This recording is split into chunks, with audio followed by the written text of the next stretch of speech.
Welcome into Echoes Through Eternity. I am your host, Dr. Jeffrey D. Skinner. Well, welcome into the studio today. I am joined by no one. I only have myself today. You have to listen to me. I have another guest coming up next week and some more lined up coming in the coming weeks, but this week was a blank spot. So I decided to give you guys a preview of mine and Dr. Barrett's coming book, Revitalize Plant, Reshaping the Established Church to Plant Churches. It is in the editing phases right now with Whippenstock Publishers. I don't have a release date yet. We do have a cover for it. We've got all the endorsements. Everything is ready to go. We're just waiting on them. They contacted us about 4 weeks ago and said that it would be about 6 weeks, which puts us right at about Christmas, I guess. But we'll be getting that done. And once we do, then it should be ready to publish. I'm anticipating that by the end of January, it should be available for sale on all platforms. We're working on an audiobook for it. I will be reading my chapters. Desmond will be reading his chapters.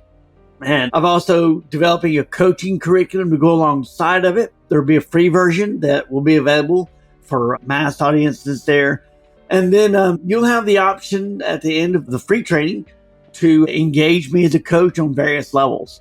And I'm excited about that, but all of it is based upon this book that I'll be giving you a preview of today. Again, this is a pre-edited version of the book. So there may be some minor changes that happen, but I do not anticipate there being a tremendous amount of changes as we've gone through one editing process already. So with that being said, I'll begin with a forward. Dr. Mark Bain, who is the Director of Evangelism and New Church Development in the United States, USA, Canada, region for the Church of the Nazarene. So the forward reads, anyone who has ever pastored more than one church in their ministry life will be able to identify with this book and its authors. As I read it, my mind went back to the many difficulties, challenges, and blessings experienced in my own now 36 years of pastoral ministry. The challenge to revitalizing church is enhanced by the dream there is a long-term and larger purpose than to simply have a healthy church. The authors acknowledge the ultimate goal of church health is to reproduce new churches. When we see revitalization efforts with this larger purpose, it makes one feel like the patriarch of a family now have a lasting heritage to reproduce. It is a great blessing to have leaders in Jesus' church that are as deeply committed to the church health and church planting as our authors of this helpful work do. It is clear from reading that both Desmond and Jeff have experienced the many challenges and blessings of ministry in the kingdom. Their personal experience has both inspired us to get busy while humbly acknowledging the failures and trials that come with the journey. Although there are numerous and helpful tools and antidotes offered to help in the process of revitalizing planting, I want to identify 3 in my mind that makes this work stand out. Number 1, personal illustrations of both success and failure humanize the book. 2, the biblical models given to make us understand the challenges of those who have traversed these experiences before us.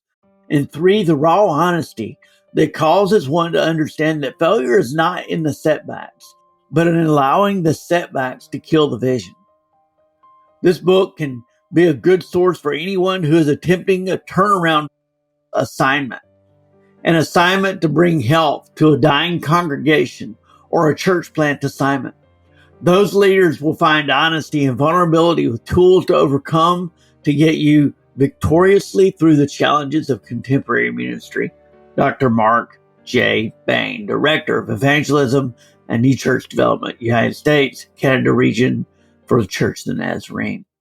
Marcus Aurelius said, "What we do in life echoes through eternity." What is your life echoing through eternity? Welcome to Echoes Through Eternity with Dr. Jeffrey Skinner. Our mission is to inspire, engage, and encourage leaders from across the globe to plant missional churches and be servant leaders. So join us and hear the stories of servant leaders reverberating lives as God echoes them through eternity. Brought to you by Missional Church Planting and Leadership Development and Dynamic Church Planting International. Chapter 1, Living Again After Death.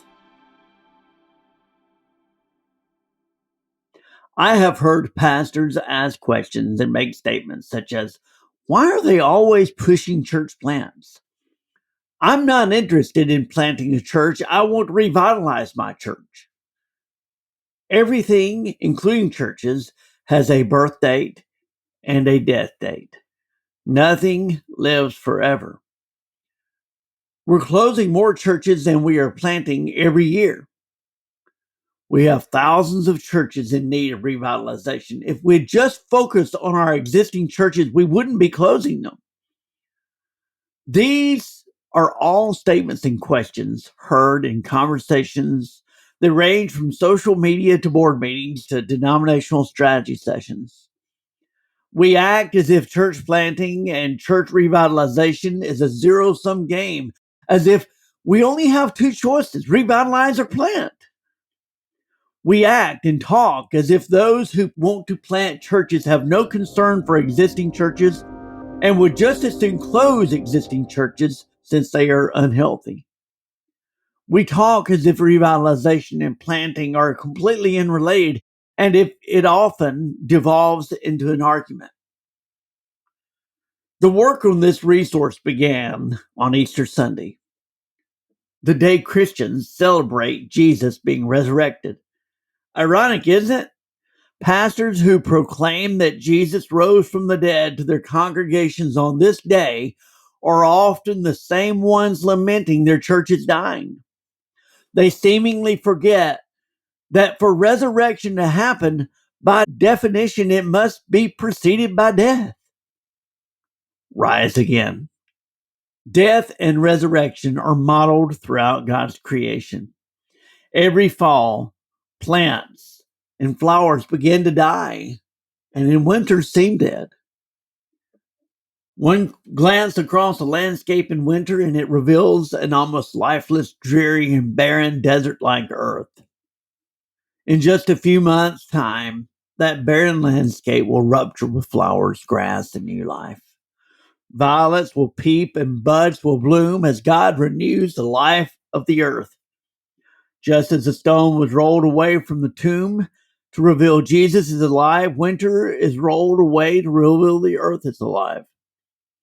The temperatures will warm, the sun will begin to shine again, and the same barren landscape will once again be a beautiful prairie of flowers and trees, blooming and teeming with life. I, Jeff, recently set fire to my yard. It was not an intentional act. A couple of branches were burning in my fire pit. The wind caught one and began getting a little too close for comfort to the propane grill. Out of fear of the fire getting out of control, I removed the branch and tossed it in the yard, which itself immediately began to burn. I tried to stomp it out, but the wind caught it and it began to spread quickly. I ran to get the hose, but it was tangled. I ran to get a pitcher of water, but the faucet was too slow. Meanwhile, the fire was rushing through my yard, feasting on the buffet of dry grass, pine straw, and bark. It was out of control. I called the fire department and in the short term took my little pitcher of water and dumped it on part of the fire. That pitcher of water was about as effective at putting out a fire as a hoe would be at tearing down Mount Everest. Suffice it to say, thanks to a neighbor's heroic efforts combined with the fire department who arrived just in time, my house was saved, even though my neighbor's wooden fence was not. My fear almost caused a disaster. I feared the fire getting out of control. I panicked and it made it worse. If I had just calmly walked inside and gotten a pitcher of water, for the fire would have all been contained in the pit and my bank account would have been a little more healthy, coming back to life. After this event, my yard was black. It was dead. No bugs and not even a worm could be seen inching its way along the ember-filled yard. Last spring, I had paid a landscaping company to sod part of my yard where the previous owners had a trampoline. That was now up in smoke. It seemed whatever attempts I had made to have my yard look nice were all for naught. Then a funny thing began to happen as winter began to wane and the temperatures began to warm. Little blades of grass began to peek through the black. A few more weeks of warm weather and more shades of green began to appear. It took less than 2 months after the fire that seemingly killed my lawn for God to resurrect it. It looks better than ever. Witnessing transformation. We even see this process of death and resurrection in some animals. In order to undergo its metamorphosis, the caterpillar buries itself in a cocoon for a period of time. While in its cocoon, it rests. This is the time that God uses as a catalyst for its new life. Once the transformation is complete, it bursts out, and what emerges is a completely different creature. Had we not witnessed the transformation, we would have never believed that this beautiful creature that daintily flutters from flower to flower was previously a worm. We are immersed in reminders of resurrection every day if we simply open our eyes and pay attention. Knowing death must precede resurrection, why do we fear death of our church so much? Perhaps it's the pain we fear. It is painful, often excruciatingly so, as witnessed in the crucifixion. I have to remind myself that Jesus calls these birthing pains. We have only ourselves to blame for the pain. Remember, pain during birth is a consequence of the fall. In fact, death itself is a consequence of the fall. Thanks be to God, Jesus provides a solution to death. I thank God the pain is a reminder that I must repent in order to be reborn. For some reason, we can't take a hint. God is constantly reminding us that death is not to be feared. The message of Easter is Christ conquered death. As Christians, we do not have to fear death, and neither do our churches. We pastors pontificate on countless Sundays that we need to trust God with our finances, with our trials and tribulation, with all areas of our lives. We'll victoriously proclaim on Easter, He is risen. And our congregation will echo, He is risen indeed. But privately to our peers, denominational and organizational leaders, and often outside of our congregations, we lament that our churches are dying. We wring our hands, scour the web, and hire consultants to learn how we can revitalize our church.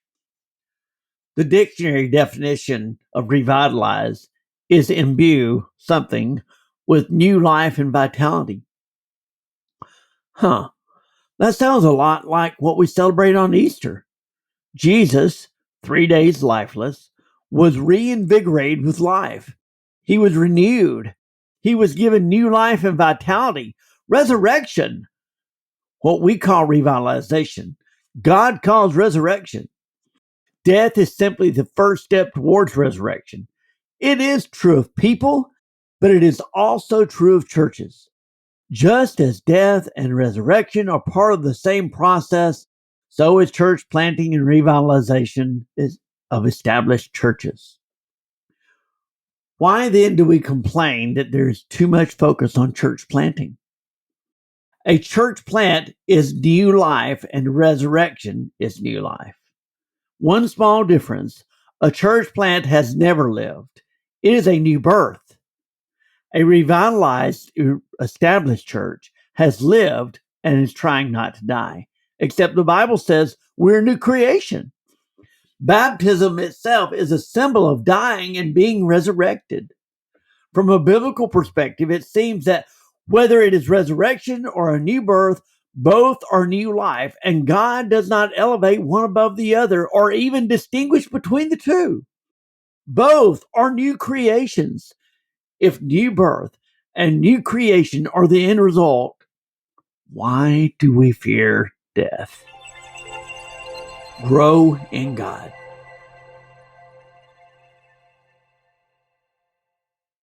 For a people whose God conquered death, it still seems to occupy too much of our thinking.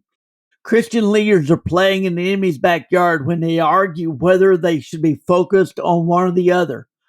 As long as we're standing in our specialty silos of planting and revitalization, we'll never hear our brothers and sisters' hearts. The distinction between revitalization and planting is really born out of fear. Fear is a powerful tool, but it is not a tool that Christian leaders should ever use. As Christian leaders, we must ask ourselves, would we ever consider casting a spell to revitalize our churches? Would we consider making a Faustian deal with the devil? Of course not. Neither should we use fear as a tool. At its root, the dualistic discussion between planting and revitalization is rooted in scarcity.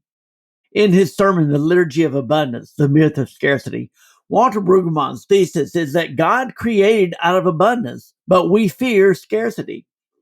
Brueggemann recounts a biblical story from Genesis 47. The Egyptian Pharaoh dreams there will be a famine in the land. Out of fear, Pharaoh hires Joseph to administer the abundance and take control of it to prevent the famine. The irony is that it is the Pharaoh's order to control the abundance that leads to the famine. In other words, the hoarding of his abundance by the Pharaoh of Egypt created this nightmare. Arguing that there is too much emphasis on planting and not enough on revitalization is essentially a fear that there will not be enough people to evangelize. One glance at George Barna's study will tell you that there is not a shortage of people in need of hearing the gospel. Our churches are hemorrhaging people. The pandemic struck an artery in the church and accelerated the bleeding of decline. While we stand in our echo chambers, our churches are bleeding out and the community around the church is going to hell. We would argue that the church is committing the same sin as Pharaoh. We are afraid of losing people, and as a result, we're creating that fear. Instead of preaching hope, we preach fear. Not intentionally. Yes, we still preach the good news on Sunday mornings most of the time, but that is not the sermon that the vast majority of people are hearing. The vast majority of people are not in our churches. The sermon they hear is not from the pulpit on Sunday morning, but in our conversations as we go about our lives, in our social media posts, and even in a corner coffee shop as we wax poetic to our peers about the various ills of our churches. Those sermons are filled with fear and lament, and without us ever knowing it, a potential new believer is turned off to the gospel. Those folks are just as messed up as I am. I need hope, not more of the same, they think. Nothing to fear. Our American culture is drowning in images of fear, especially post-pandemic. One could argue that the pandemic did more to divide us as people than anything in recent history. We are all driven to our silos, mask on, mask off, vaccinated or unvaccinated. It wasn't hard to find your silo. Both arguments were based in fear.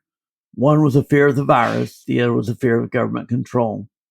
But even before COVID, there was plenty of fear to go around. Our entertainment drips fear. Alien invasions, zombie attacks, vampires, werewolves, monsters in the closet, monsters under the bed. And our worst fear is a monster who can't be killed. We've turned resurrection into something of which to be afraid. Recently, while watching the newest iteration of the superhero movie about Batman called The Batman. In the opening scenes, Batman is narrating his strategy as uneasy music growls underneath. Referring to his bat signal, the Batman says, "It's not just a call, it is a warning." To them, fear is a tool. The music gradually shifts to heroic. They think I'm hiding in the shadows, but I am the shadows. Since when do heroes use fear as a tool? Since when do Christians subscribe to fear? Do good guys hide in the shadows and especially refer to themselves as the shadow?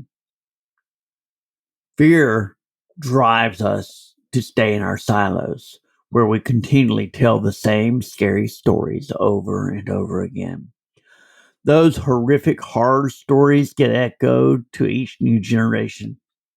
Stories about scarcity of life, scarcity of money, scarcity of resources, scarcity of people, The planters want all of our resources. Worse, the planters want our people. Hands off! I, Jeff, remember when I was planting my first church, and there were a couple of teens who were attending the church we had been attending when I sensed God calling me to plant churches. They had an incredible heart for God. To be clear, we were not planting a church because we were angry at our current church. There was no animosity. Remembering that one of those teens was gifted musically and the other loved people, we reached out to them to see if they would be interested in helping us get started. We would be meeting on Saturday evenings in the beginning, so they would remain involved in our home church as well. It did not take long before I got an angry call from their pastor informing me that I needed to back off. I needed to find my own people. In retrospect, as a courtesy, I should have let him know my intentions. But his was an overreaction, to say the least. I backed off, but those teens missed an incredible opportunity to see the kingdom of God in action. There is a reason the Bible tells us, that tells his people to fear not. When we step out of our echo chambers and we hear each other, we learn those who desire to plant and those who desire to revitalize want the same thing. They both want the church to thrive and in so doing, be a source of life for their respective communities. When we begin to plan together instead of arguing separately, we will discover that the same biblical principles which apply to revitalization are used in planting also. Church planting and church revitalization are both resurrections. I cannot say it enough.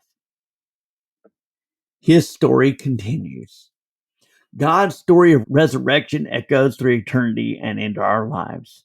Resurrection can be a scary process, but I've witnessed enough resurrections in my own churches and in my own life to know if we trust God with that process, we'll emerge better and stronger than ever.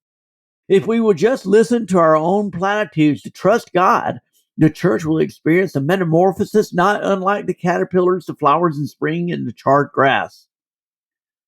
Let's come out of our fear-based silos of scarcity, join hands and work together to revitalize, plant, and replant, and resurrect our churches in order that all people may, day by day, spend much time together in the temple, breaking bread at home and eating the food with glad and generous hearts, praising God and having the goodwill of all people.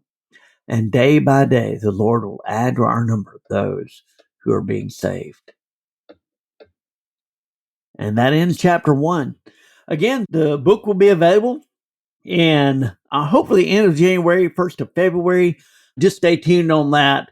So glad that you joined me today to hear this preview of our coming book, Reshaping Established Churches to Plant Churches. It'll be available with Whippenstock Publishers. Will be creating an audiobook as well as a free coaching curriculum to go along with this. Looking forward to it. Remind you to please like and subscribe to Echoes Through Eternity. Share it with your friends. The more people who know about it, the more those voices get echoed through eternity. You guys have a fantastic day. Thank you for joining me. It is such a pleasure to do so. You can be a co-creator with God by helping to echo our guest voices. Share our episodes with friends and family and on your own social media accounts. Give us positive 5-star reviews. The more positive reviews we have, the more visibility we have, and the more voices that are echoed through eternity. We often invite guests who are serving faithfully year after year, often in anonymity in their respective roles in ministries. God sees them, and the reality is for a good kingdom leader, that's enough. We do not do what we do for the accolades of humanity. We do it because we're called by God. But I believe that God uses people like you and I to continue those reverberations and echo them throughout eternity. You can partner with God by liking, subscribing, and writing a quick positive 5-star review, and again, sharing those voices with friends and family and on your own social media accounts. Those reviews will eventually lead to other guests who have larger platforms that have more listeners who will then in turn listen to the show. And again, it further echoes those voices, which is the whole vision of the Echoes Through Eternity podcast here, is to continue echoing those voices that God is echoing through eternity there. So like and subscribe and review us if you would. We'd appreciate that greatly.